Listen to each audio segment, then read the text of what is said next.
Of course, when he came back the next day, the nurses were side-eyeing him. They were side-eyeing me. I'm like, and one thing that I did notice that he didn't notice, they used to come, before that whole incident, they would come every top of the hour. After that incident, they was coming every 30 minutes, a random 15 minutes here and there. So they was just doing random check-ins. Anytime that they saw that D had checked in, they were doing random check-ins on me, because they were really trying to look out for me, because they knew.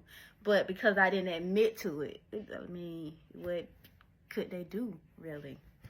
So he was there, and to make things okay between me and him, remember I said he bought me my car.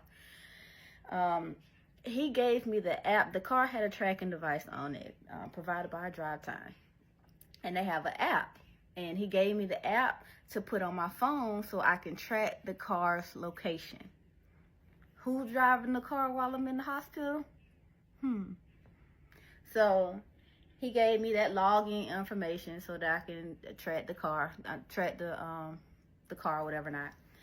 And then he was just like, since you just sitting here not doing nothing, you can't go nowhere, how about you start looking at places that I can put the dogs? So our dogs were at Charles's apartment, but because he was not allowed to have dogs at his apartment, and his leasing company found out, the leasing company found out, they kicked him out. So he was being evicted, and the place that he was getting moved into could not have dogs. So our dogs couldn't go there. So we had to figure out where we was going to keep our dogs. And remember, we had to move out of the house that we were living in, so all of our stuff is in storage. We no longer have a house to stay in. So on top of having to figure out where to put the dogs while I'm in the hospital, we also had to find a place in Maryland to move into when we move up to Maryland. And then try to figure out, try to figure out somewhere we was going to stay in Georgia, because we're still in Georgia until the baby gets out of NICU, and then find somewhere to stay in Maryland. And then I had to work on D's resume, because I had to update his resume with his current job, so when we move to Maryland, he can find him a job in the same field working at the gym. I know, it's a lot. And that all fell on me because I was in the hospital not doing anything. So he actually ended up being the one to find the first lady that's going to watch our dogs. It was an older lady. Older lady stayed in the trailer, her husband. He took the dogs over to meet her, got acquainted with her. He said, yeah, she'll do, because she was only $500 a week to watch our 2 dogs for the entire week. D would go over there after he gets out of work or before work to like go walk the dogs, but she pretty much fed them and, watched them for $500 a week. So because I was in charge of finding all that stuff, I was also in charge of financing all that stuff. But D has a job. So on top of giving me those responsibilities to find those things, he gave me his bank information, his login information, and his card information. So when I had to pay bills or anything, I can use some of the money out of his account and use some of the money out of my account, because right now the only bill that we have is my car payment and my car insurance and our phone bills. That's it. We don't have rent, because no Georgia Power or anything, because we don't have a place to live. So I had his account information. So I was in charge of, once we found the dog sitter, making sure she was paid, making sure his student loans was paid, making sure the car note and the car insurance was paid, also his Crunchyroll for his anime, making sure that was paid. But everything was funneled out of pieces of his account and my account. So anything pertaining to the car was all on me. Yes, I know you're saying, how he buy your car and you're making the car payments? At the time, I was just like, well, it's okay, because the car payments were a little bit cheaper than I was paying for my Focus. I mean, and then it is my car. And before you said, yes, it is in his name, but he said it was my car. So it was my car. He was just driving it, and it was just in his name. Damn, that sound dumb. Fuck, I just said it out loud. But yeah. So, did all that, and in the process of all of that, I start to notice that he was having small little withdrawals out of his account from Cash App. I was like, $40 here, $20 there, $60 here, $55 there. I'm like, I ain't gonna say nothing. I'm just noted. So I start paying attention to that. And one day he was at work. It was one night he was at work, and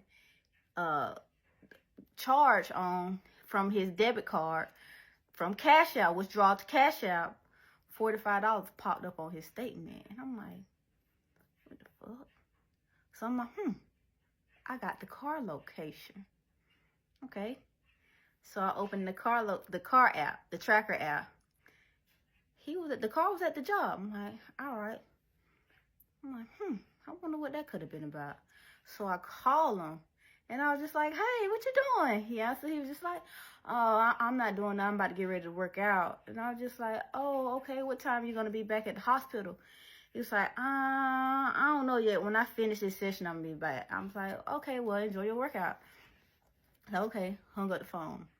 And I'm still looking at the tracker, and I'm trying to understand, like, Cash App. Is he sending somebody money? Like, what's going on here? What's going on? So as I look back at the tracker app, I see my car start to move.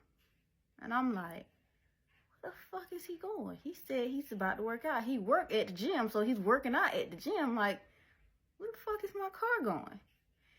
So I'm watching and I'm watching and I'm watching it. And 10 minutes go by, I see it getting on the interstate. And I'm just like, where the fuck is this nigga going? So I call him. Didn't answer. I'm like, the fuck? Call again. Didn't answer. Kept calling. Did not answer the phone at all. The car finally, about 20 minutes later, 25 minutes later, the next city up, the car stopped. And I like zoomed in on the location, and it looked like a parking lot. And then the address popped up. And I'm like, where is this? Put the address into Google Maps. It was a hotel. I'm like, nigga, at a fucking hotel? And I'm calling. No answer. None whatsoever. So I'm steady looking at this tracking now. I'm just like, this nigga, how long he gonna be there? Let me see. 10 minutes went by. 20 minutes went by. 30 minutes went by. Between 35 and 38 minutes, my car starting to move. And I'm like, where the fuck is he going now? To get back on the interstate, so I'm calling. No answer. He ain't answering me at all. So I'm watching the car. The car gets back to the job. He gets back to his job. I'm just like, this motherfucker back at the job. I'm like, all right. So I cleared off the app to call him. He was calling me on Messenger. He was video calling me on Messenger. I opened the phone. I was like, hello? He was like, oh, my bad, man. I was working out. I got all, he said, I got all amped up from boxing. Whew. Like doing all the little movements and everything. Got a little towel. He was like, everything good? Everything okay? And I'm like, everything fine. It's fine. I was just getting word because you weren't answering the phone. I was just wondering what was going on.